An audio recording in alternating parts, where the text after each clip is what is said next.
Thanks for tuning in to another episode of Let There Be Talk. It is Monday, November 9th, and this episode is brought to you by catatonic.com.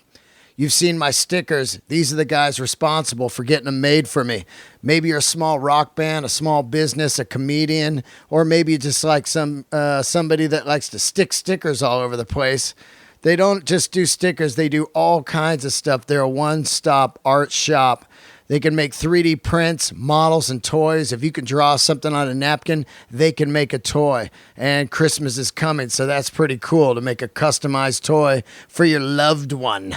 They also do some amazing videography and animation, graphics, anything you need, man. This is a one-stop art shop, and support them. They've been supporting this podcast for over a year, and it's a small business, and I want to keep them around. So hit them up, man, and get your stuff made there. Check them out. Catatonic.com. That's catatonic.com. Also check out his blog while you're there.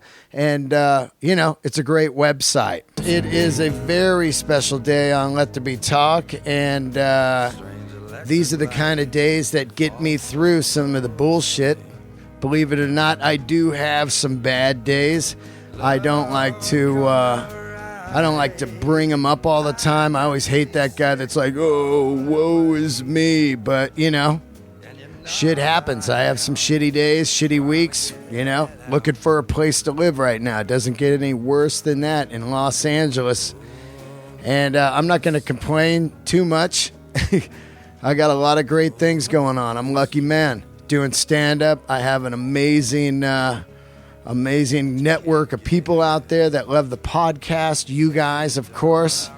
And so, yeah, things are good, but also things are shitty.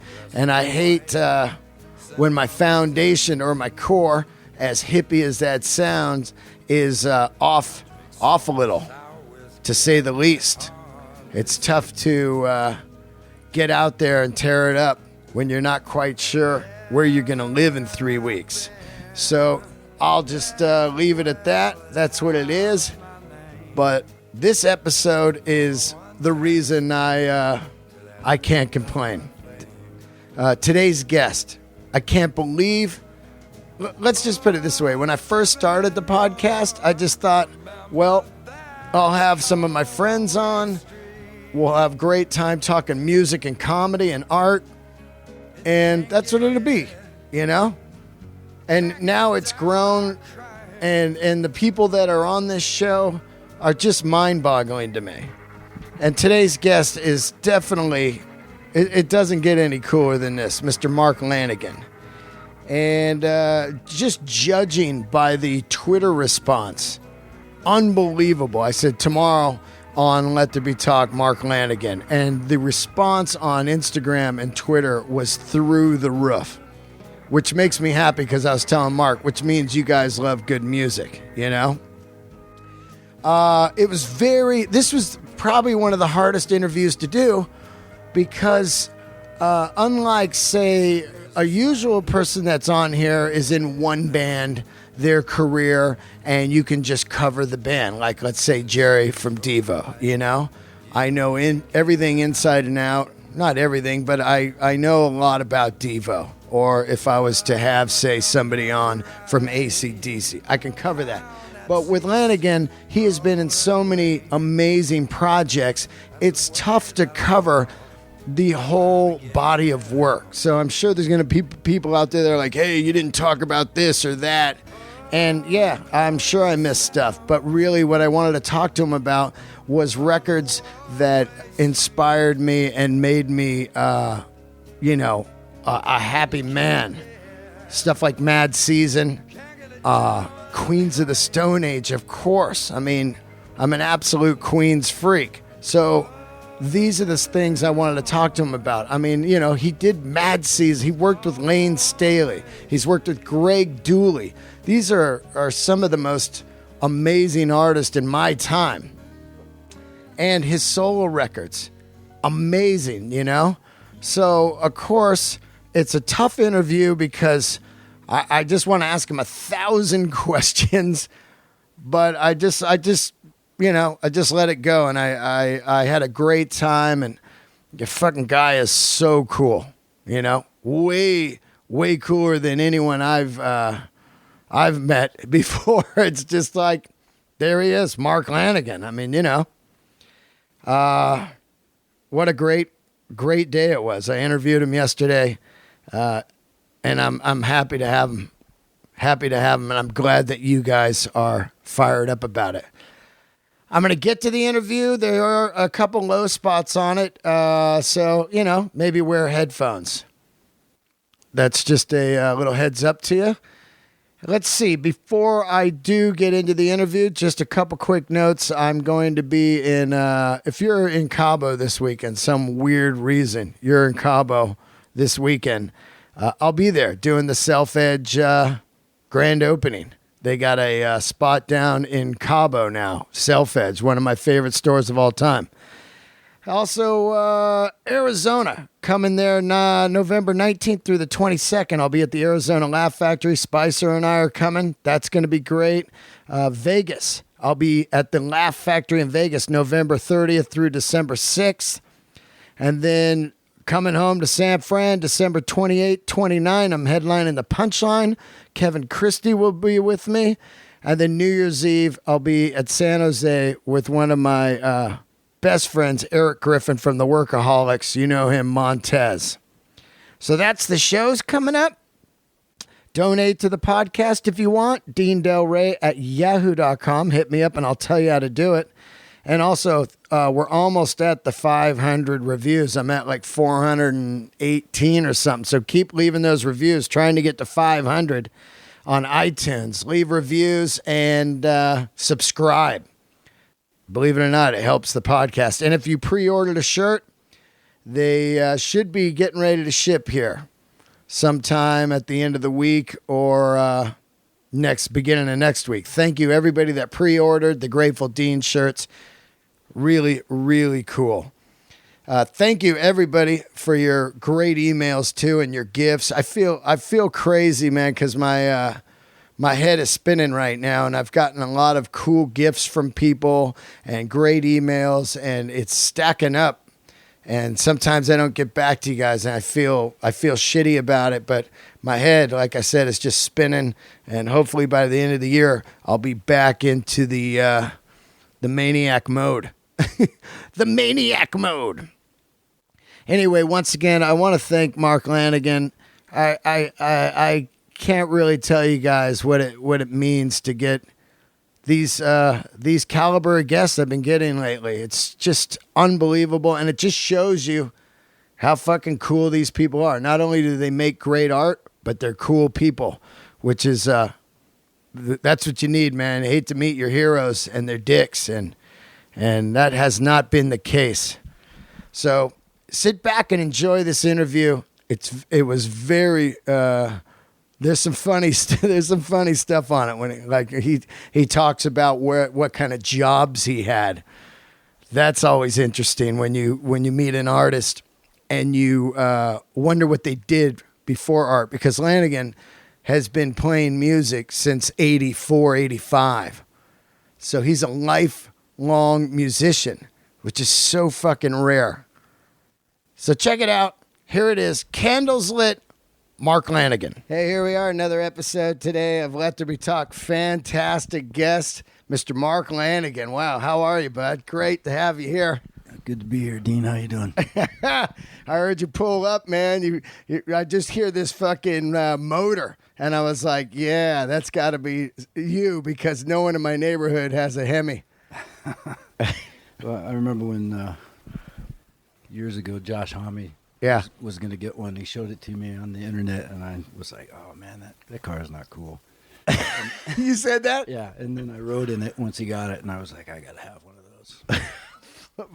Allison Mosshard has one. She from the Kills and Dead Weather. She loves it, and you know, that car has soul. It's one of the last American cars to have soul. You know, it's just a great body style. They nailed it for now. You know, because all cars look shitty now. I agree. I mean, Dodge had some other decent cars, the Charger, the Challenger. Those are pretty badass, but I like it because they can haul stuff in it, you know. Oh, yeah, yeah. The station wagon body. Yeah, like my buddy has one, and he just loads it up with like hockey gear. He plays hockey, you know. It's just the classic muscle right up to the ice rink. Is that your first car? I grew up in Eastern Washington. Oh, there you go. So you had a lot of cars. Either had a car or a horse, and I had a car.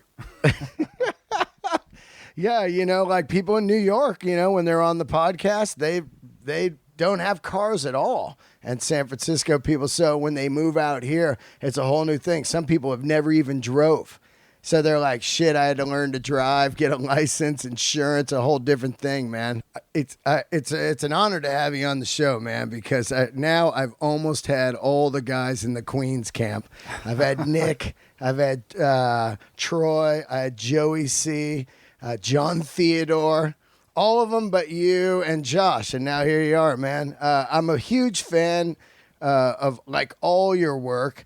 And it's interesting because to me, I look at you as like the ultimate career, not like maybe you didn't get super famous and you're not unknown. You can just work forever. Isn't that a great pocket to be in?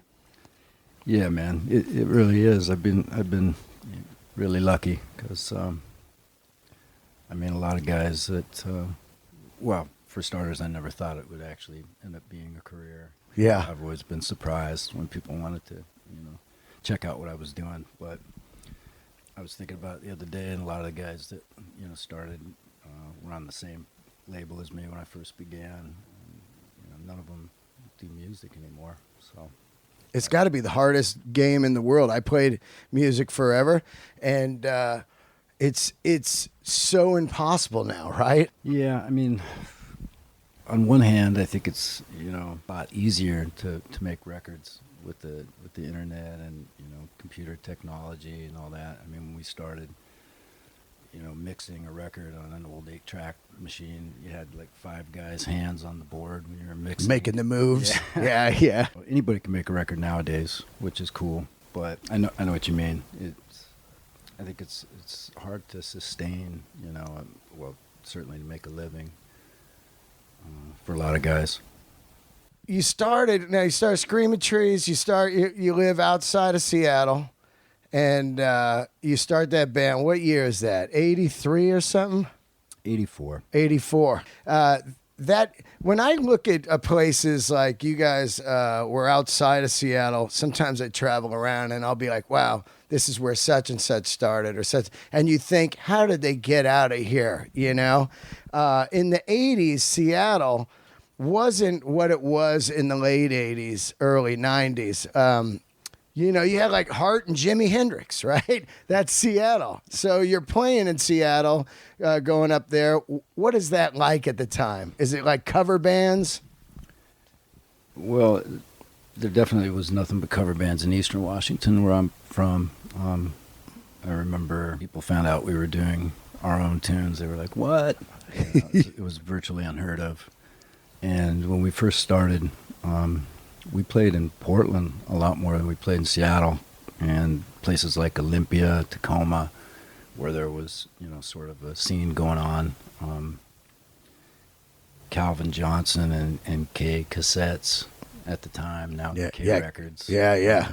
Was a big champion of ours early on, and, you know, put us in touch with Greg Sage, the Wipers, Napalm Beach, another Portland band. These were the guys that we sort of looked up to, and a lot of our early shows were opening for them. Yeah. That Portland, man, I still love it right now. Although I was up there recently doing comedy, and everybody said, you can't live here now. All the techies have moved up there and ruined it. But that city and Seattle always felt really cool, and it just felt like that dark, gloomy, let's play rock, and just, that was it. You know, that's all there was, just rain and rock. And drugs. Absolutely. Lots of drugs, man. I mean, drugs were just everywhere in the 80s, you know? They are now, but I'm saying that just goes hand in hand. I think you can't make great records if you haven't done drugs. Do you believe that? I don't know. I'm sort of torn on that issue because for me, using drugs made it impossible to make music. Yeah. At some point, but I know that smoking weed was conducive to writing at some point. But anything beyond that was pretty much like forget it.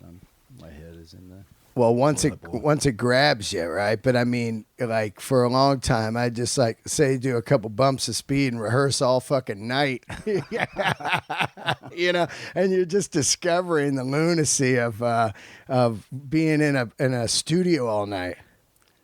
Yeah, man, I could relate to that. Endless nights, no sleep, and that sort of surreal place you get into where you're just writing like crazy. I know many years ago, well, not that many years ago, writing in a studio, and it just kept coming up with more songs. I was supposed to be mixing this record, and the guy who was recording it said I was like the guy in A Beautiful Mind. I had paper all over the walls, just losing my mind, but again, it turned on me in the end. Yeah, I hear you. I think it's just get in, get out. And sometimes you don't get out. It is a dark thing. I always talk about drugs in my comedy, and then you do see bad things going, and it's like, fuck. Like I recently saw this documentary on DJ AM, and it was heavy drug use going on, and then you're like, shit. Like sometimes I wonder what I should say on stage because I don't know if people can understand what's a joke and what's not. Well, I think people can't figure out you're joking around, then they're probably in the wrong club. yeah, right. So you're doing Screaming Trees, and the funny thing is I didn't really catch on to Screaming Trees till way later. I mean, your first EP's in '84, right? I think early '85. Are you guys come up to San Francisco playing at all? When we first, the very first time we ever traveled down the West Coast, we were sort of playing in record stores, and one of our biggest shows was at it's now the Independent. Then before that was the Key Club, but before that it had a different name, and it was like a soul club. And we opened for Roy Loney and the Phantom Movers. Roy Loney from Flamin' Groovies. Wow! In San Francisco? The Kennel Club.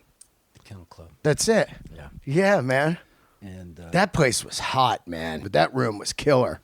Yeah, I mean, in like 1986, it had a stage that was like 6 inches off the ground, and they had big pictures on the wall of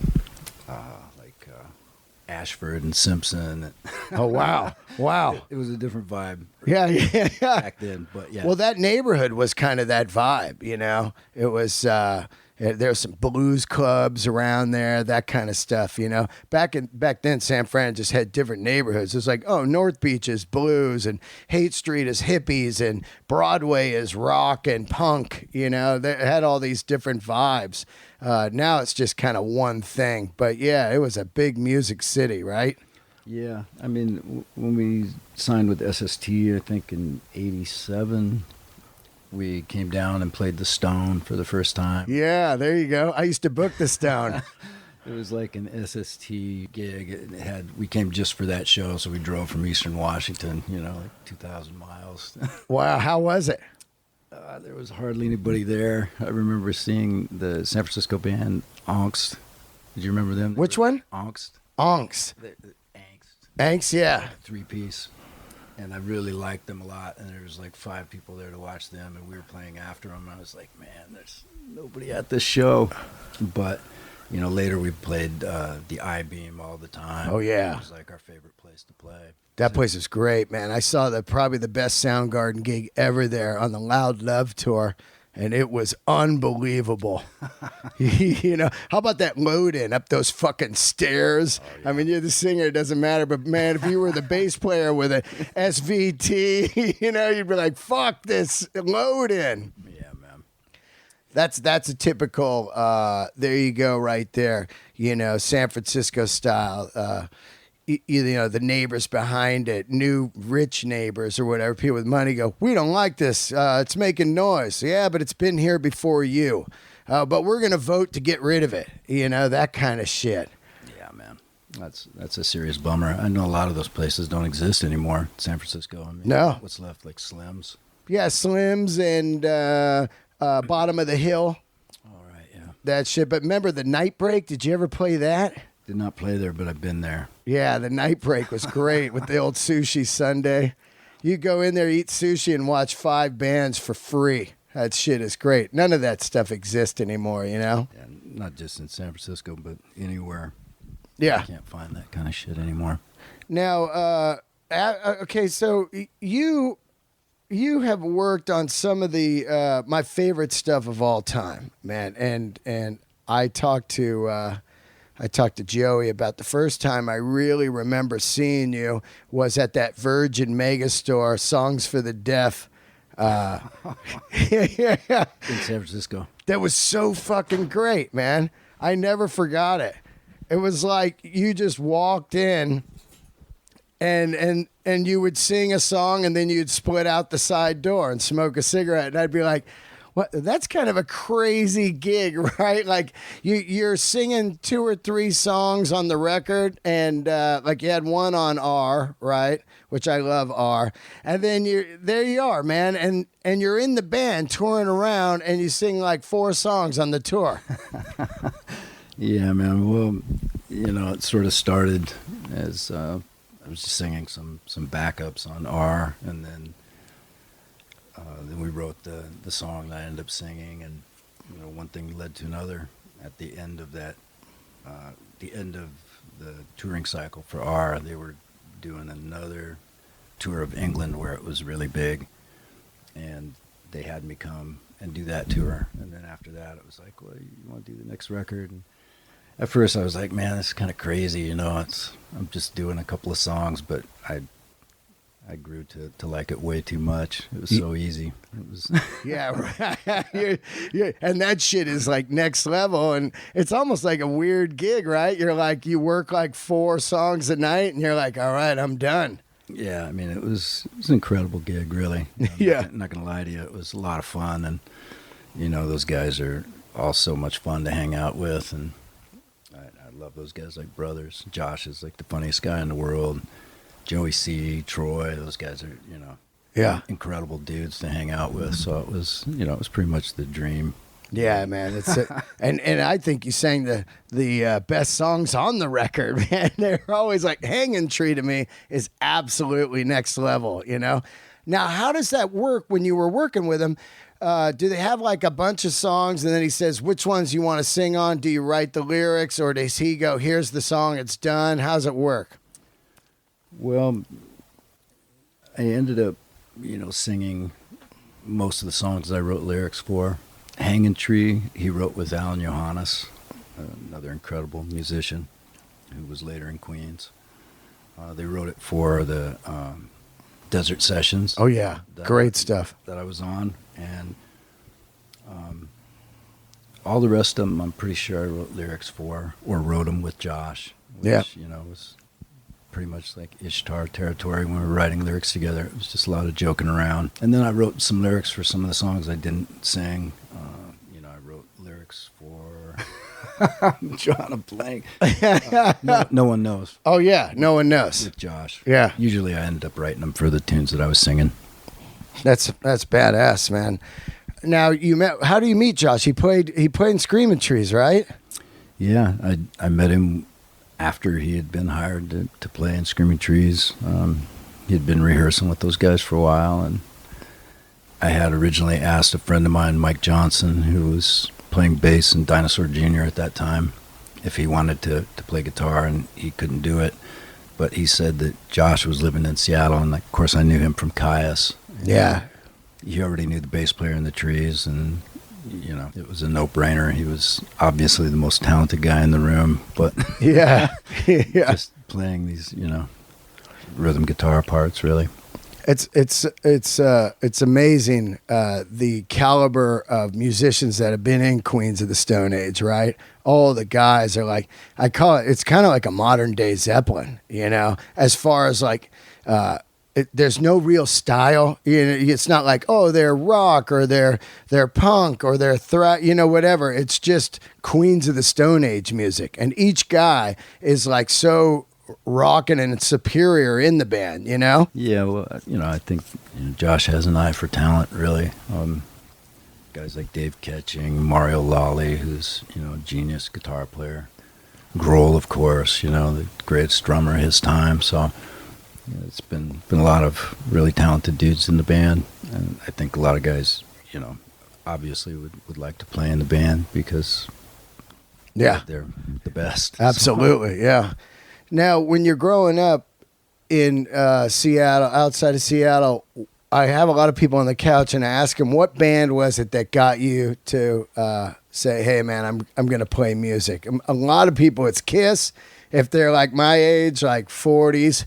And then before me, it's a lot of guys are like, oh, Zeppelin. But what was it that hit you? It's easy. It was the Gun Club, Jeffrey Lee Pierce. Wow, the Gun Club. I mean, the first show I ever went to was Kiss. I loved Zeppelin, Hendrix, all that stuff. You saw Kiss? I saw Kiss. Which, what era? It was on their solo album. Oh, Dynasty. No, when they all made... Yeah, they made solo records. And they toured on that. Oh, wow. As a band. And they were playing the songs off of those. And, of course, the hits. Right. Probably 78. 78, 79. Something like that. And I was, you know, I loved the original punk rock, you know, from England, New York, all that stuff, Stooges, Velvet Underground. But when I heard the Gun Club, I thought, I want to play music too. And I never had occurred to me before that. Wow, that's good. I didn't find the Gun Club till later on. I was into this band, 16 Horsepower. Oh, yeah. Yeah, and I was like, this band is fucking incredible, you know? And then my buddy goes, oh, well, if you like them, you should just listen to the Gun Club. And then you get, you know, you find stuff backwards, you know? It's so crazy. So you hear the Gun Club and that's it, right? You're just going to, all of a sudden, you're going to be in a band. What were you doing before that? Were you like, you just... did you play sports or anything? What'd you do? I did play sports in high school up until my senior year, and then I got in some trouble with the law and had to end up not finishing the baseball season that year. And I didn't play football as a senior. I had played it every year before that, and when it was time to go into summertime practices, I was like, dude, I am not doing this again. I hated football. I hated the practicing. I hated my coach. I think he's dead now, so yeah. I can say that, but he was a total dickhead, and you know, I didn't miss it at all. But baseball, I did love playing, and had to quit like a couple weeks into my senior year, which was a bummer at the time. But you know, what position did you play? I pitched. You pitched? Yeah, you're a pretty tall guy. Most pitchers are tall. You watch baseball now? I do. I'm a Mariners fan, so it's, you know, nothing but heartache. Yeah. I go to Dodger games. Just you do? Yeah, just because. Yeah. You know. Just, I think a lot of people think baseball's boring, and I think if you're like somebody in your brain's always turning and burning, it's good to go to a game and just kind of zombie out, right? Absolutely. It's really relaxing, even though it's like high drama, you know. It's pretty much the only sport that anybody can win until it's over. But really, I'm a basketball fan. Wow, really? That's the sport I really... Who do you like? I'm a Clippers fan, man. Clippers fan. Boy, man, you must hate my team, the Warriors. They are just fucking killing right now, huh? Yeah, dude. I hate the Warriors with a passion. But they're incredible. Can you believe what they're doing right now? Yeah, it's so weird. It's almost like they're the Globetrotters. You know how bad they're beating guys? Yeah. You know, it was tough for me to like the Warriors because they hadn't won since, 75. You know, it was just years and years and years of terrible. Even when we had like, Mullen and we had Nelly coaching and all that, still it was like, it was always like almost, it's a lot like the Sharks hockey team we have, they always get in the playoffs and then nothing. And now Golden State is just crushing. They did a study. They did not a study, ESPN did a thing where they said, what do you think the Golden State will go back? And it was the highest percentage of no's in the history of this asking. It was like 79% no. Yeah, they're going to prove everyone wrong on that one. Like 2 weeks into the season, they're killing everybody. It's crazy, really. I hope they don't run out of gas, though. I mean, well, they got to stay healthy. That's like the key. Last year, they pretty much stayed healthy all season long. And they lost David Lee for part of the season, but that wasn't a great loss, as it turns out. Yeah, they shipped him off. Yep. Well, it's funny talking sports with Lanigan. That'd be a great radio show, right? Talking sports, because I'm not like a huge sports guy, but I love the Bay Area teams, and then once they get rolling, then I feel great because I'm like, it reminds me of home and stuff, Yeah, I hear you. I mean, like I said, I'm not a football guy at all, but when the Seahawks are going to the Super Bowl, I definitely take notice and get a little proud. yeah, hell yeah, man, because it's something about your old hometown, You live in L.A. now. How long you lived here? Lived here almost 18 years. 18? Since 97. Wow. How do you like it? Well, I love it. Me too. I got to move, though, man. Look at this fucking place. You got to move out of here? Yeah, I've been here 11 years. What a drag, man. This place rocks. It's fucking bummer, dude. There's nothing worse than moving, right? Yeah. Unless you're moving by choice to someplace better. Yeah, exactly. But man, moving. And look at this. I've been here so long. I love it. And it's scary, too, because, you don't know when you move, you don't know who you're going to get next to you. Or like here, I got no one above me or below me. It's a guest house. But when you move, you're just like, oh, I got the fucking snore cougher upstairs. I got the stomper. You live in an apartment? No, I got a house, and I'm lucky. There's an apartment building in the next lot over, but it's so far removed that it's not like they're my neighbors. And then there's nobody on the other side. There's a couple houses behind me, but it's their backyard.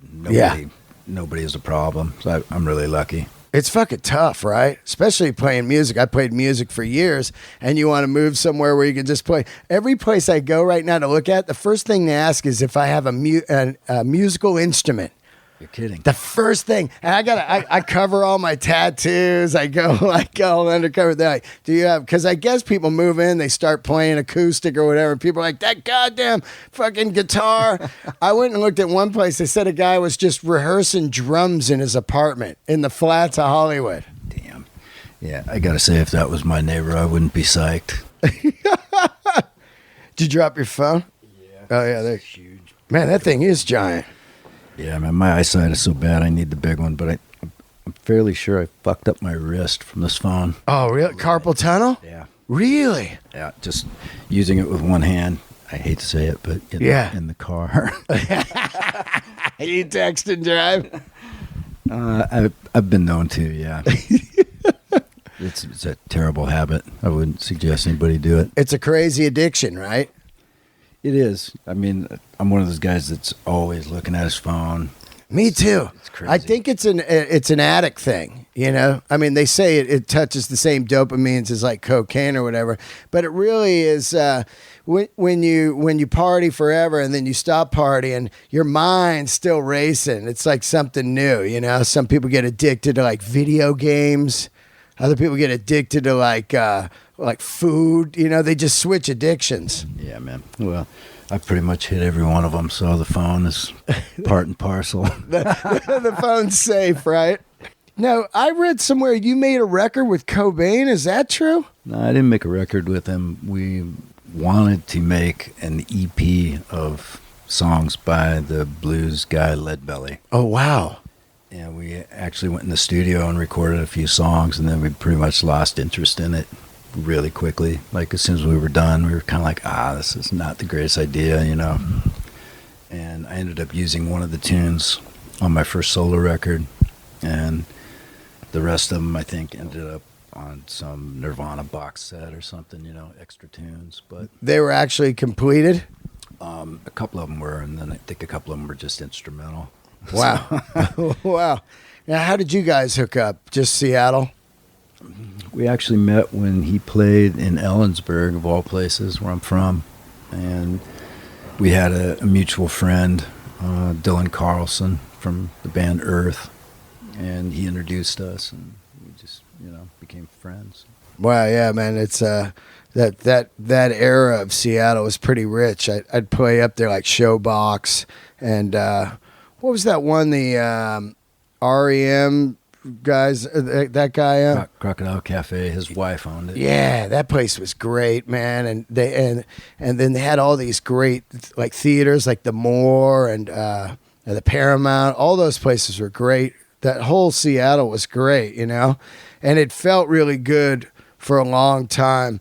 What was it like when they so-called grunge, you know, hit? It became crazy up there, right? Yeah, I mean, it was weird. Yeah. You know, that sort of like focus had been on other towns before, like Austin, Minneapolis, Athens, Georgia, and maybe one of those bands from that scene might go on to, you know, success like in the mainstream. Right. It was sort of an underground thing, and that's what happened with Seattle first. But then like 4 or 5 of the bands became like, you know, huge. Really huge. Like Billboard huge, you know. Yeah. Pearl Jam, Alice in Chains, Soundgarden, Nirvana, of course, and a couple other bands, you know, had like some success in the mainstream also. So that was weird. That was sort of unprecedented. Yeah. I spent a lot of the time touring, so I wasn't really, you know, around Seattle. I can't really say what it was like. Just observing it happen to friends of mine. It was weird. Yeah, guys that just exploded, you know. Now, you worked on one of my favorite records ever to come out of Seattle. I always say the Mad Season record is probably, for me, that Mother Love Bone. I love that record a lot. But the Mad Season record is probably one of the most evil, darkest records I've ever heard. And you worked on that. How'd that come about? Lane Staley was one of my best friends. Wow. He was the singer, and the drummer was the guy who played drums in the Trees. So I knew those guys, and really Lane just asked me if I wanted to sing on a song, and it was just he and I in the studio, and then he had music for another song and asked me if I wanted to write some words, and we just literally wrote it in like, I'd say 30 minutes. I would write a line, hand it to him, he would write a line, then we just sang it, you know. So my involvement was really small. Right. I was there for maybe 3 hours tops. Wow. What a great record, man. And then that Moore Theater shoot, you know, just killer. I love that Long Gone Day, man. That song has just got such a fun. It's weird to think like Alice in Chains was such one thing, super, like, you know, dark, like Dirt and all that. But then you hear this record, and it was completely a different thing, man. It was almost like slow, dirgy blues, right? Yeah, I mean that's really what I think of it too. It was like heavy blues. And those guys wrote a bunch of stuff. Later on, recorded a bunch of music without Lane. I ended up doing a couple of those songs for the reissue of that record. You know, I'm proud of it, but it's 2 days tops. Yeah, but 2 days tops, and then you just make like, you go in, and that record to me is like a masterpiece, man. It is so incredible. The artwork, the sound, the songs, you know, it's killer. Did you do that show a few months ago? I did not. I was actually touring in Europe with my own band, so I wasn't available to do it. Now, Cornell, he produced one of your records, right?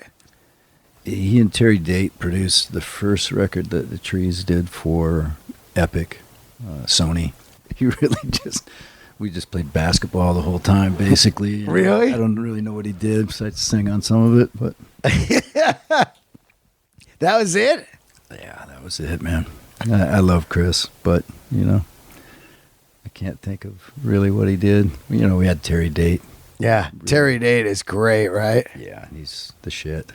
He is the shit. Now, I wanted to talk to you a little bit. I love this solo record. Let me get it here because I took some notes. The thing is, you've done so much. It's like impossible to cover it all. It's like, holy smokes, but field songs. That's my favorite solo record. That fucking record is amazing, man. Oh, thanks, man. Yeah, I dig that record. Now, where was that record done? I started it down here. I recorded a lot of it at Sound City. Great studio. Yeah. See the movie? I didn't see it. Wow, it's really good. That's what I've heard. Yeah. For some reason, I have trouble watching music documentaries. Yeah? Yeah, I don't know what it is. I just lose interest really quick. It's like going to work. To me, it's like the only movies I can watch because I feel like, all right, at least I'm learning something. Yeah, man. I should probably put myself in that mindset. But yeah, I heard it's great. I did some of it at Sound City, and I did a lot of it at Duff McKagan's house where I was living. Wow. He had a studio in the house. Let me use that for free, and also lived there for free, thanks to Duff. Wow. That's cool as shit, right? Yeah, man. He's what was that, 2001? Yeah, 2001. And what you were at, you had no money, so you just moved in with Duff? Moved into his house that he was actually living in Seattle at the time, and so he had an empty house down here where he said you can be the caretaker, which was a kind way of saying you can stay here for free. Yeah. Yeah. So I did a lot of it there, and then I ended up finishing it in Seattle. Started it with one guy, and he got bummed out on me, and I had to finish it with another guy. Yeah. Producer wise, you mean? Yeah. He was like, what happened? You guys battling in the studio? I thought I took it easy on him because he had actually done a couple records with me before where I was really legitimately out of my mind, and I wasn't when I made Field Songs, or at least I didn't think I was. Yeah. But then again, that's probably that's what being really crazy is. You don't realize it. Yeah, he got bummed and split. And I still haven't patched up that relationship. But then I finished it with another guy, and it's so good. Yeah, I think so too, and I don't think that about most of my records. Yeah, man, it's there's these records out there that I hear, and then you just bang your head against the wall. You're like, how come not everybody's talking about this record? Like, I think of you a lot as in a same light as, say, Kozla, Red House Painters, guys like that who constantly make music, and they have their core following. And, that's what's amazing, I think, about you playing with Queens, was that people could go back and hear your solo records. Did you see a boost in it? It definitely helped. Playing in front of a much bigger audience with Queens. So I think a lot of people came to my stuff, via that band. I'm sure just as many people might have checked it out and it wasn't for them. It's not like the Queens. Yeah, so. Yeah. Well, that's hilarious when people, they just put themselves inside a box, like, I only want like heavy or something. You know what I mean? It's like, to me, that record is heavy. When I listen to it, I just hear like there's some pain in that thing, Yeah, man. Well, there's, all different kinds of heavy, of course. Yeah. Now, is it easy for you to write lyrics, or is it hard? Both. Yeah. Yep. I can write lyrics all day that might not be good. Yeah, right. Yeah. And, I'm sure there's people who make the argument that none of them are good, but sometimes it comes really easily, and sometimes it takes a while. Sometimes I have to do a lot of different versions of the same song before I'm happy with it. And then other times it just happens immediately. There's really no rhyme or reason to it. I haven't figured it out. I just try and be diligent, you know.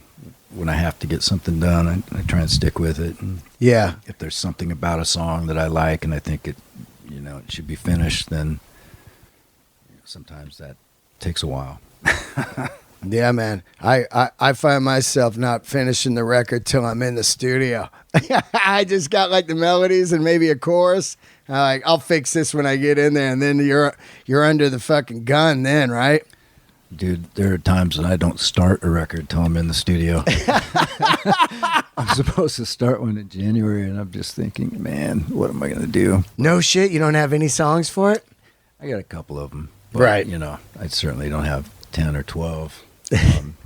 But I did a record in 2012, which I like that record also. And I started with, you know, virtually no songs and just wrote one, recorded it, and while it was being finished, wrote another one. Ended up doing just enough for the record, but it worked out okay. So I'm thinking hopefully that'll happen again. I think records should be 10 songs, don't you? It's just too many, man. I agree. If it can be 35 minutes, 30 to 35 minutes, that's perfect. But I've always had this idea that I wanted to make a double album, a 20-song record. That's cool. You know, I think of Zen Arcade by Husker Du or Double Nickels on the Dime by the Minutemen. You know, those are like such great records. Clash. Oh, yeah, come on. That record is unbelievable. But I don't know if I'll ever do it. And if I can't, then 30 to 35 minutes. Yeah.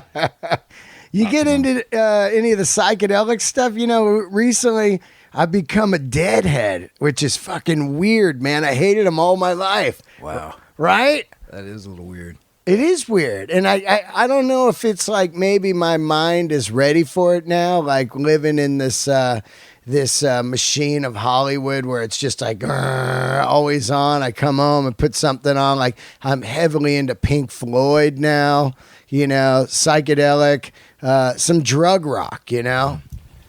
Yeah, man. Well, I've always been partial to Pink Floyd. A few years ago, I was covering one of their tunes.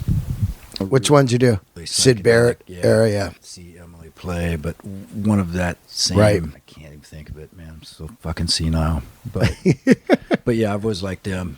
Grateful Dead. You know, there was a time when I had like the best of with Truckin' and all that stuff. And I admit I like that stuff, but I haven't listened to them in years, and I wouldn't know like any of the like deep sort of, you know, album stuff. Only like the real hits. Yeah.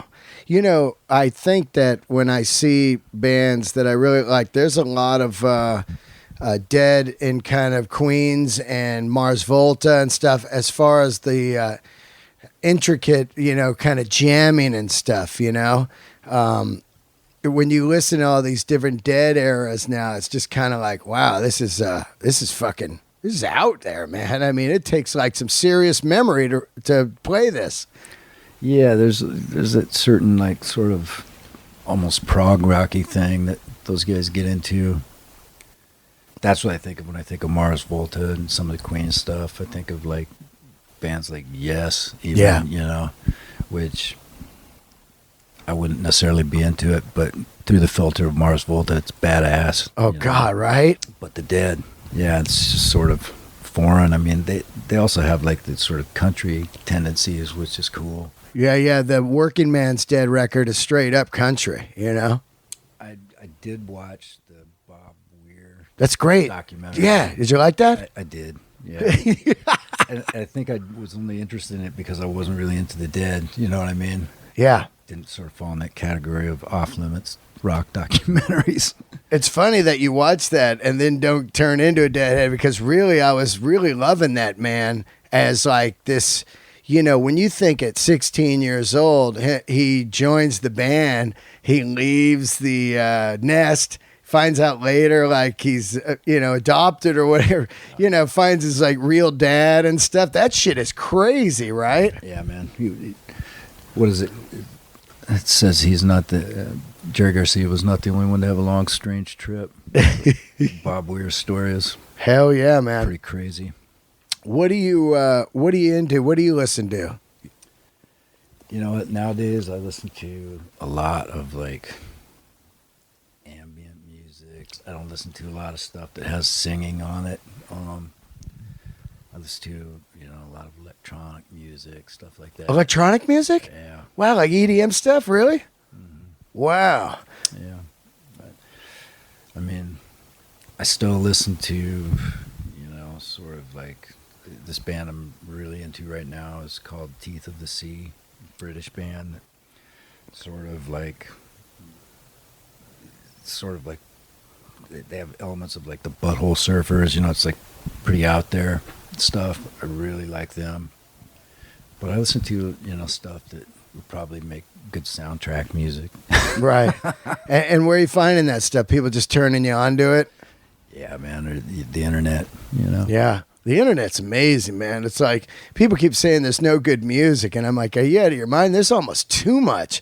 I can't even keep up with it all. I'm just like, wow, this is great. Then something else comes, I go, wow, this is incredible. And next thing you know, you don't have enough time to listen to all the stuff you found. I don't know what people are doing. Oh, yeah, man. Well, when I first discovered music on the internet, I was like literally downloading everything I could, like every Iron Maiden record, every fucking Deep Purple album, and put them all on hard drives. And I realized, dude, you're never gonna listen to this shit. It's just like again, addict personality. Yeah, right. I had to like have it all, but then I just lost interest and realized I wouldn't be able to listen to it all if I spent the rest of my life listening to nothing but that shit.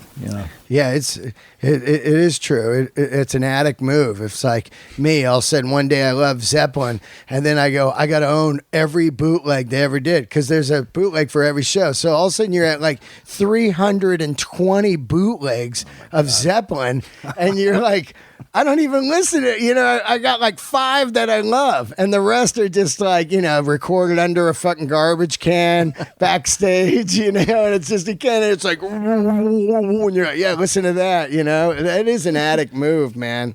I've been an addict all my life, but I was able to quit on my own, and out of some kind of fucking strength. I don't know what it is.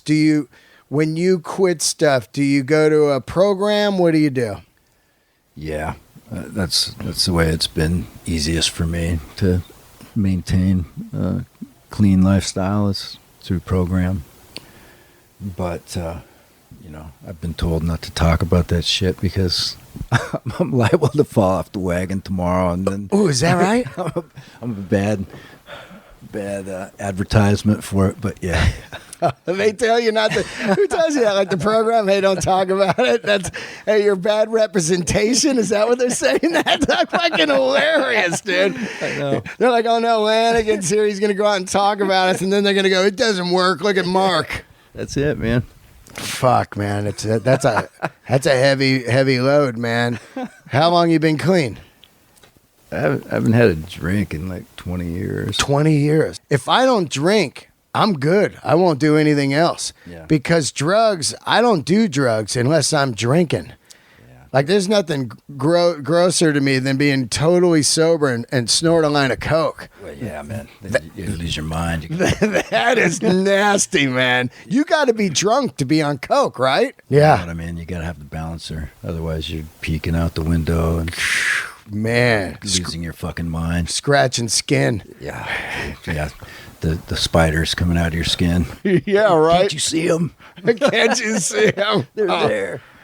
Man, that's got to be a radical vibe of like, say, you and Nick out on the road together. Like, Nick, I've had him on the show twice. I love him. He's an absolute outlaw. Yeah, man. He painted that King Diamond mask for me. He's crazy. I love him. I do too. He's one of a kind, and I love him to death. Can't really comment. Yeah.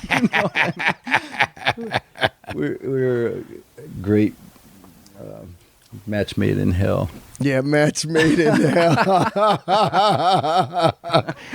Oh man, what What gets you into partying when you're young? Is it rock stars like Keith Richards, guys like that you're seeing and you're going like, you know what, they're partying, I'm going to start partying? Or is it just small town?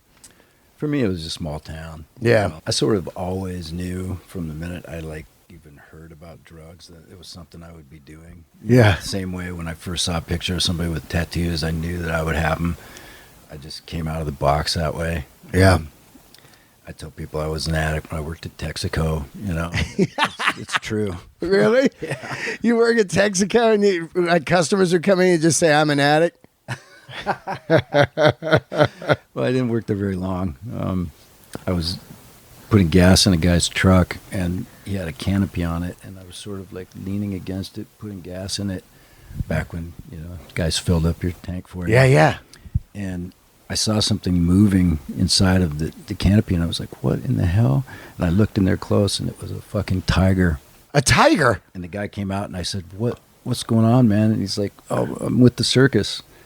We're oh, a tiger. And I was like, dude, how can I get a job at the circus? He's like, well, come down to, you know, where we're setting up tomorrow.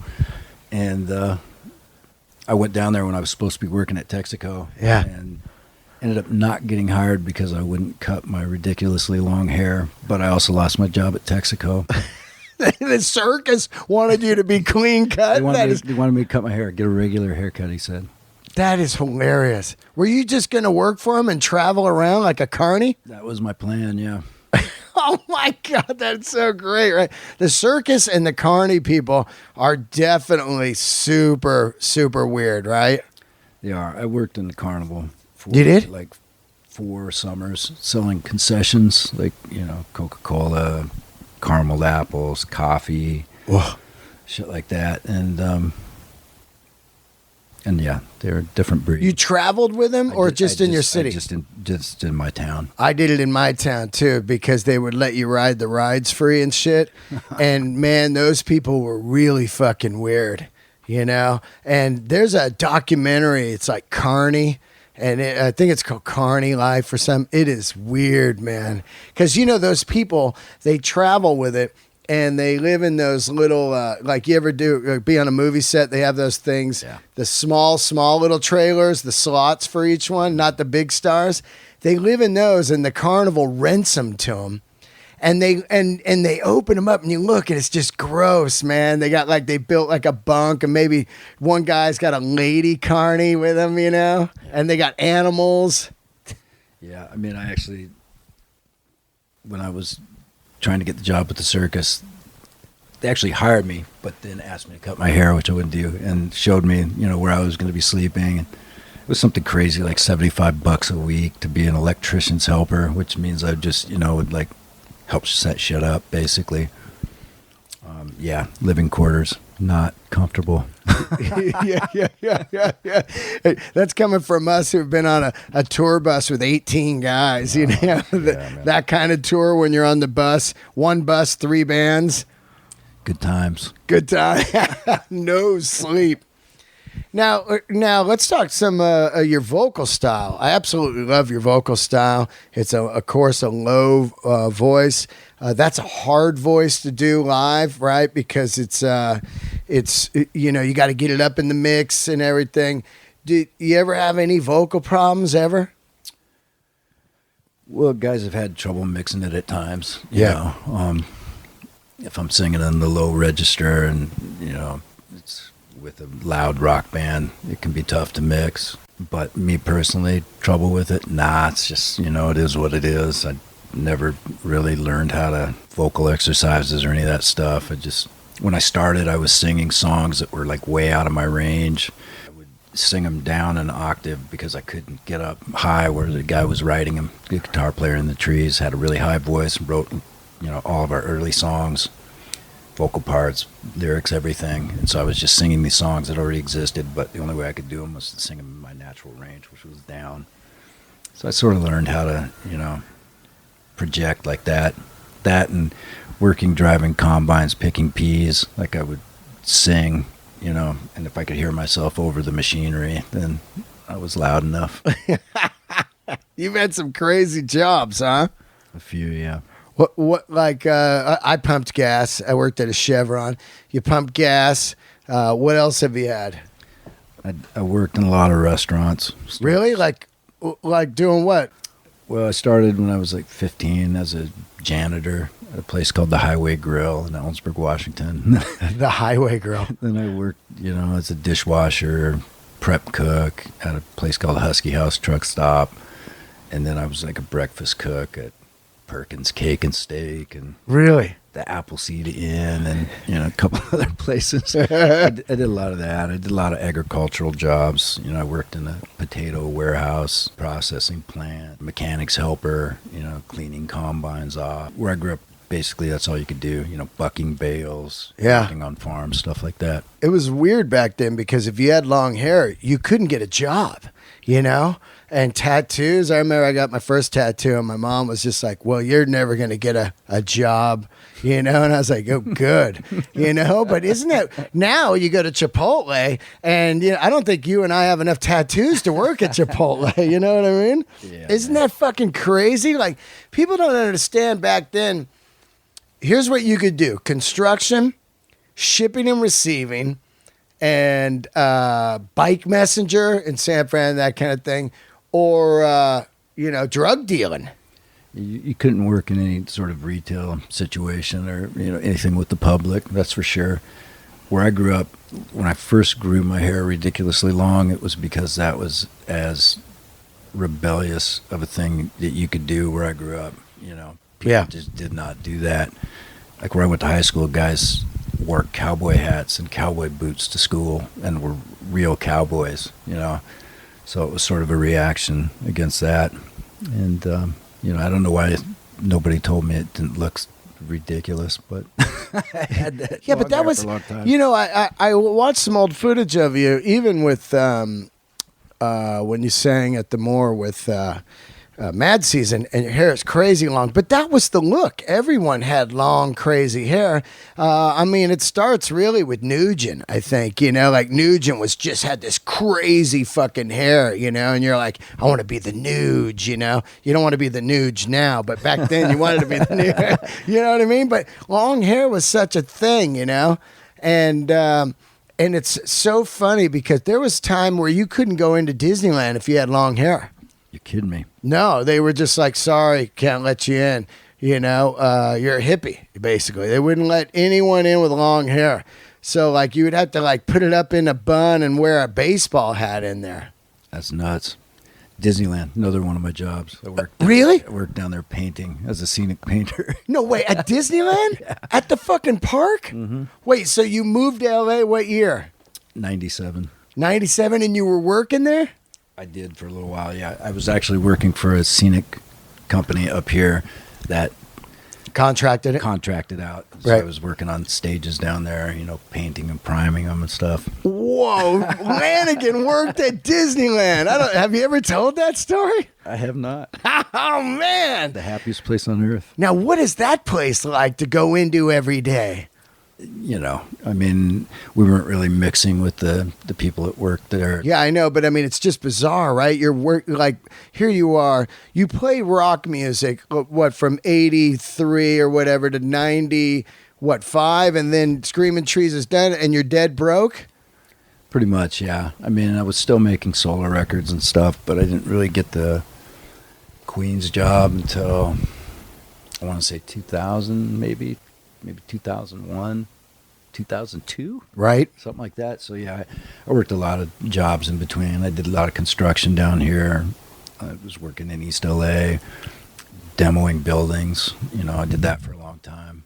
So you're actually here and you're working jobs. That's crazy to think, right? Like a lot of people don't understand, when you're in a band and it's over, there's no money coming in if you didn't sell any records. So it's awesome because I know I work jobs too. And I know a lot of people that they go to that old thing of like, man, I'm an artist, man. I'm not working. And then they just live off other people and just until the end, Yeah, man. I've always if I didn't have something on the horizon, I'll go out and get a job, I've always been that way. Anybody on the job ever go like, hey, you're Lanigan, aren't you? How come you're here? On the rare occasion, yeah. Yeah. The guys I got my job at the Scenic Place out here in the Valley because they knew who I was. Wow. Really? Yeah, my boss was like, had seen me play with fire hose in the 80s or something, you know. So Oh, was he pretty cool? Like it was a she, and yeah, she was really cool. Usually when you get a boss that knows your, I had a boss that knew I was, an artist or whatever, and they're kind of like easy on you, like, this fucking guy, right? Like, he's late, you know? Well, I'm sure probably some of my coworkers might have thought that was the case, but I won't cop to it. Now, are you using while you're working? No. At this stage of the game, I've been clean longer than I've been using, really. Yeah. You feel good? I feel great. Yeah. I don't party at all, and I feel great. I can't really imagine partying now. I'm going to be 50 in a couple months. How old are you? I'm about to turn 51. So, yeah, man, there's no like old successful partiers. Yeah, there really is. Unless you're a gazillionaire like Keith Richards and you got handlers, but you just can't party once you get to a certain age. Also, you kind of look dumb like, what are you doing, dude? You're like 50, and you're just like a derelict. Yeah, man. I'm happy to be. Somebody said you either get old or you don't, and I'm really happy to be getting old. Yeah, me too. I'm afraid of death. It's weird. I partied like crazy and I wasn't afraid of death. But when you're sober, you're afraid of death, right? I used to think I would want to live forever, but I don't think that's the case now. Really? I mean, I love life. I love living, but, Yeah. Come on, man. I think If you're 100 years old, just think of that, body broken down. A buddy of mine's dad is about to turn 90. My dad just turned 80 yesterday. Still alive? Yeah. Wow. What'd your parents do when you were growing up? They still married? No, they haven't been married since I was like 12 years old. They're both teachers. Both teachers? High school? My dad was a high school teacher. My mom was a college professor. And my sister is a grade school teacher. Wow. You got one sister? Yeah. And no brothers? I got a couple of stepbrothers. Yeah. And your parents, when you started music, were they happy or were they kind of like, what are you doing? My mom, it took her a long time to, sort of come around, but she was always a bit critical of anything I would do. And I remember, like, she heard my first solo record and said, "Why does it have to be so damn depressing?" But my dad was always great. I mean, my mom is, she's cool with it now. Yeah. And just happy that I have something that I do. And my dad was always, really supportive. Whatever I wanted to do, it's okay with him. Let's talk a little about Greg Dooley stuff. Greg Dooley, definitely one of my all-time favorites. I think the Gentleman record is probably, top 20 record of all time for me. There's always a record that comes out, and not always, but when they grabs me, I'm like, this is the record for me this year, and that Gentleman record definitely was it, and that era of that band and that kind of vibe. And there wasn't a jukebox in San Fran that wasn't playing that fucking record, in all the good bars. That guy is a lot like you to me, making incredible music no matter what he does, whoever he plays with. There's been no bad stuff, How did that hook up? You guys, done 3 records? Well, he's played on, I want to say 3 of my records, and I played on 3 Twilight Singers records. We did the Gutter Twins record together. Right. Yeah, man. I agree. Gentleman records, one of the all-time classics. But they're even better now than they were then. If you haven't had a chance to see them since they've gotten back together. Right. So great. And really? The record that they did last year was incredible. I mean, they're better now. Really? Yeah, which is, saying something. That is saying something, because I saw him at the Fillmore on that tour, or maybe Great American Music Hall, one of the two. And, he was kind of like, to me, it was weird. He was almost like Prince to me. He had this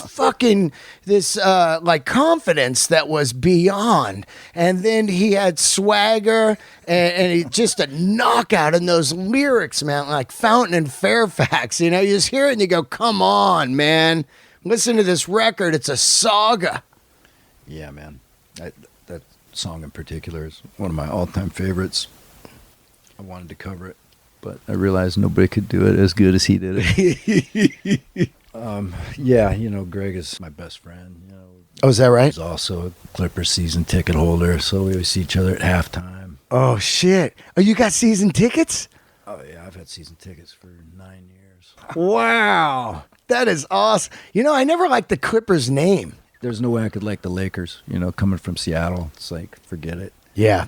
Yeah. The Lakers are the worst, so... It's so funny for me to think Greg Dewey and Lanigan are at a Clippers game hanging out at halftime. Like, if I saw it, I would think, like, you guys had to be there for something. Like, some reason they're making you go, Yeah. I'm going to show you the picture he took of me at the game last week. Oh, God, I gotta see it. I don't know if you know who Clipper Darrell is. Let's see here. He's the Clippers super fan. Greg took that picture. Oh, my God, that is so great. Man, I love it. My buddy Eric Griffin, he's on the Workaholics. He's a fucking Clippers freak. He's a comedian, fantastic comedian. He is a Clippers freak, man. And he's got Clippers shoes, the hats, the pants, the jackets. And sometimes he'll show up at the comedy store after a game and he's all decked out and he's going on like, that's right, bitches, Clippers. It's funny because they look like the 76ers colors, Yeah, well, they have these new uniforms which are terrible now. But the old unis were classic. The script writing. Yeah. I don't know why they fucked that up. But well, that was like the Warriors. Their old uniforms were garbage. Now they're good. Yeah. With the city, with the bridge. Before it was like everything was just like disco. Yeah. I agree. Their look now is really good. Yeah, it is good. It's just kind of reminds me of stripped down, like like college. Yeah, the city logo is great. Really good, really good.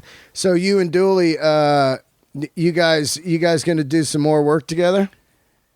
Yeah, at some point, I mean, he's just getting ready to go out and do a solo tour next year, and I'm going to be doing that also. So, at some point, we have plans to do it, but it took us like 10 years to put the first record together. that we did, Gutter Twins, so. Maybe you guys tour together. That'd be great, like dual solo tour. That's not a bad idea. We do a number of shows together last year with my band, his band. But, yeah. Now, I'm a comedian now. Have you ever thought of being a comedian? Like, my thing is I ask guys that played music all their lives if they ever thought of being a comedian. I would never, ever attempt that. It's unlike me to even get up in front of people and sing. So, to try and be funny, forget it. I would fail miserably. Are you stage? Are you stage? You have stage fright? I used to, get pretty uncomfortable when I knew I had to go on stage, but now I'm used to it. Right. After 30 years. Yeah, I hope so. You know what I mean? Now, do you watch comedy at all? Yeah, I do. Who do you like? Do you like anyone? Well, I like the old classics, Yeah. George Carlin, Richard Pryor. Yeah. Stuff like that. Bill Cheech and Chong. Bill Hicks. Cheech and Chong. I used to have those records. I had the Robin Williams record when I was in junior high school. I loved that. That's the stuff that I'm into. Yeah, that stuff's great. You got, are you a vinyl guy now? I have some vinyl, but I don't have the vinyl I used to have. I used to have boxes and boxes of it, and having to haul that stuff up 4 flights of stairs to my apartment in Seattle. I was just like, I got to get rid of this stuff. What are you, just Apple Music now? How do you listen to your music? I haven't gotten to Apple Music Oh, yet. God, it's great. I buy stuff off certain websites. Like I was saying, a lot of that stuff I'm into, that sort of techno-y stuff. Yeah. I get from a specific website. I do Spotify. Yeah. But my friends have all been telling me about Apple Music. It's great because you just have it. That's one thing. If you look around my house, it's loaded with CDs, and I don't even have a CD player anymore. Neither do I. At all, which is insane. So It's funny to think I'm going to sell all these CDs. I don't need them. I just got Apple Music. Like, I'll be hanging, like, a couple days ago, I was like, you know what? I haven't heard Danzig Lucifuge in years. Boom. It's on instantly in my hand. You know, imagine if you were a kid, you were going to school. I think it almost would hurt me if I was a kid going to school and having that much music, because back then I was poor. And were you poor? Like, you just bought one record. Highway to Hell is what I owned for 1 year in 79. Yeah. That was the record I bought, you know, no money. Yeah. The records were crazy money. They were only like $6.99 or whatever, but that was a lot of money. Yeah. It's funny to think about, right? Yeah, man, the access, that's one thing I think is great, is that people do have access to anything, you know what I mean? But it probably would have been overwhelming for me as a kid. I wouldn't have been doing anything except music 24/7. Absolutely. You like AC/DC? Love them. Right. You know, one of the best shows I did as a member of the Queens was opening for AC/DC at Milton Keynes Arena in Milton Keynes, England. Amazing. You know, that was like in 2003 or something, and they were still incredible then. You know, they played for like 3.5 hours. It was freezing cold out, and you know, Angus is just out there, no shirt, of course, just the shorts. Fuck. I was just thinking, Jesus Christ, man! I'm, you know, at the time in my late 30s or, you know, early 40s or whatever, and I was like, man, I couldn't do that, and he's 60. Yeah, right? That's crazy. Freezing, he's rocking. I always look at him like, you know, how is his knees and his neck and his shoulders aren't blown out? I just saw him at Dodger Stadium like a month ago, and there he is, just killing it, you know? I fell down once on my motorcycle, and I could barely move. My knee is trashed, my shoulder's fucked, you know?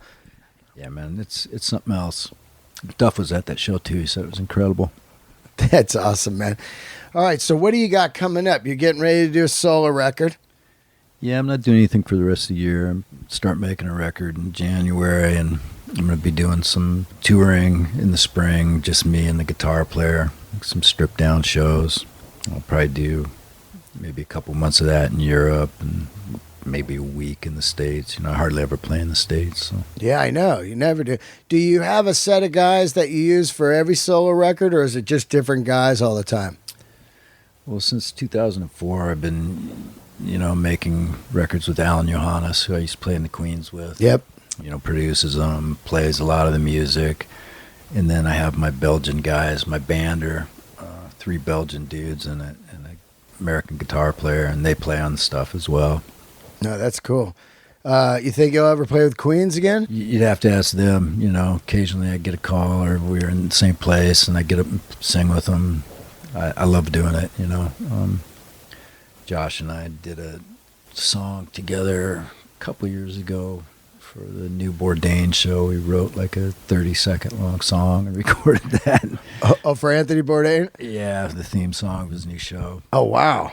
But, yeah, I love those guys. That stuff is the only way to make money these days, right? It's one of the only ways, yeah. Yeah, it's like, oh, you did some music for a video game too, right? Yeah, I did that for a video game trailer, just for the ads for it. Yeah. But, yeah, it's good money in it. I mean, it's like, it's so funny to think. I was talking to Anti-Mask a couple days ago, and they were talking about, like, our whole lives, you grow up going like, yeah, don't sell out. Don't put anything on TV or anything. And now it's like, hey, did you hear about such and such? You got a video game. You're like, oh, fuck yeah. You know, it means you're going to be able to eat and work. As soon as I heard Iggy Pop on a commercial 20 years ago, I knew it was cool, you know. Yeah. We used to pass up a lot of stuff in trees because, you know, it wasn't cool. But now, of course, pretty much sign off on anything that comes along. It's just the name of the game. Absolutely. You know, Iggy even said, did you read that thing recently where he said, you know, I can't survive as an artist, you know? He's at an age now where it's just like, I got to just, what am I going to do? You know, you got to do stuff, get it in TV or anything, you know? Yep. It's insane out there to play music. Do you think, like, what do you think? Do you think, I look at bands now and I think, how are they going to do anything? You know, like a new band starting up, you know, they go out, it's got to be true love of music. like when you and I started, you don't think about ever making any money. But it could happen back then. It could happen. But now you look at it as like, yeah, it's probably not going to happen. Well, I got a lot of friends that do music and aren't as, successful as other guys that I know. And I've always just said, if you make the music its own reward, then you can't go wrong. I'm sure I would make records even if I was still working at Texaco. You know what I mean? Because that's what I love to do. Yeah. I just think if you are doing it because you have to do it, the chips are going to fall where they may. I wish everyone the best. I hope everyone is as lucky as I've been. Of course, not everyone will be. Yeah. I think that's why I gravitate towards guys like you, because I know how fucking shitty it is out there, and you still make music, I mean, to all of us, Tom Waits is the god, He's the dude that never was a massive star, but completely stuck to his guns, and you just go like, well, they're, and like you and Kozlet, guys that are out there making music. There's hundreds of guys that are great, and they just keep going because that's what you do. It's like me. I didn't play music anymore because I couldn't find guys to play. Eventually guys get married, have kids, and it's gone. And then, around LA, you got to pay guys. I didn't have money to pay guys to play. So now I do comedy, but I've been entertaining all my life, and that's what we do, right? Yeah. I mean, I always look to guys like Neil Young, Tom Waits, Leonard Cohen, Nick Cave, man, Marky Smith from The Fall. Those are the guys that I sort of use as a lighthouse. Yeah, high water mark. Yeah, that's what I say too. Because without those guys, you don't know what's good. You need some kind of high water mark. You need a target. And I was talking to the anti-mask guys, and we were saying, greed and everything. If there's wipes out all art, can you imagine a world with just no music or paintings or comedy? It would be fucking the worst. Yeah, those are the things that make life worth living. Nope. I think there should be an art tax on everyone that's rich. How great would this be? So you're taxed. Sorry, you're getting taxed. You got $1 billion. You're getting taxed $1 million this year. It goes into an art fund, and then it gets distributed out to guys like you, like Canada does. They give these guys money to make records every year, and then these guys can keep making records. It's an art tax. Yeah, man, that would be great. Now, I'd vote for a president that had an art tax. I would too. You vote? I voted for Obama. Right. I hadn't voted since, I think, Mondale.